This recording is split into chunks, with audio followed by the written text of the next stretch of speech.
वेतन और सुविधाओं को लेकर नाराज नर्सें अब आर पार की लड़ाई के मूड में हैं।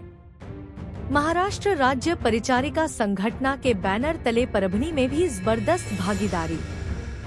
जुलाई के 15 से 16 को मुंबई के आजाद मैदान में धरना, 17 को काम बंद और 18 जुलाई से अनिश्चितकालीन हड़ताल की चेतावनी।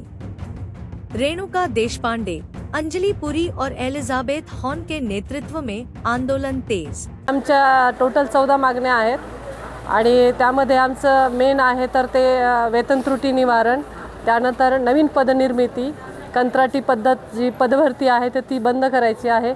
आमच्या प्रशासकीय बदल्या होतात प्रत्येक 6 वर्षाला, मग ते 50 वर्षाच्या वरची परिसेविका असो या ज्युनियर असो, प्रत्येक 6 वर्षाला बदली होणार म्हणजे होणार।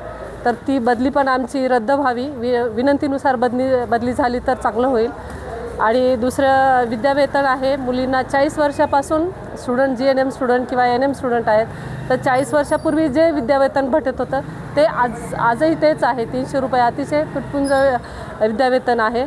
त्यानंतर पाठ्यनिर्देशिका यांचे पण पद बऱ्याच दिवसापासून भरती झालेली नाही आहेत, त्यामुळे जो अतिरिक्त ताण आहे, आमच्या काही स्पेशलाइज स्टाफ आहेत MSc झालेले ट्युटर, त्यांना इकडचे कामं करून ते तिकडं पण ड्युटी करतात।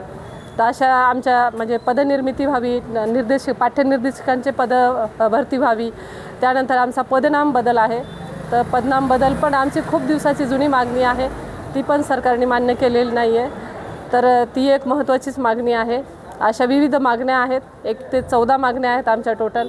तर आम्ही ह्या संपा थ्रू सरकारला असं निवेदन देतोय किंवा असं कळकळीनं विनंती करतोय की आमच्या ह्या सगळ्या न्यायिक मागण्या आहेत तर आम्हाला न्याय मिळावा। धन्यवाद। आमचे जे 15 आणि 16 पासून ते आझाद मैदानावर आमचे जे पदाधिकारी आहेत, राज्य पदाधिकारी, ते निदर्शने आंदोलन करणार आहेत।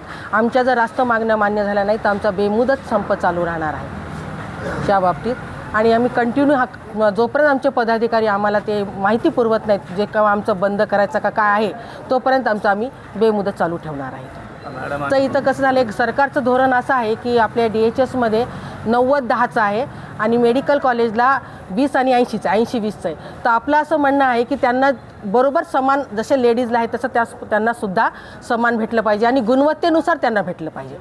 गुणवत्तेनुसार आपले जे पुरुष अधिपरिचारिका आहे त्यांना जागा भेटल्या पाहिजे आणि आपली पदभरती 100% झाली पाहिजे।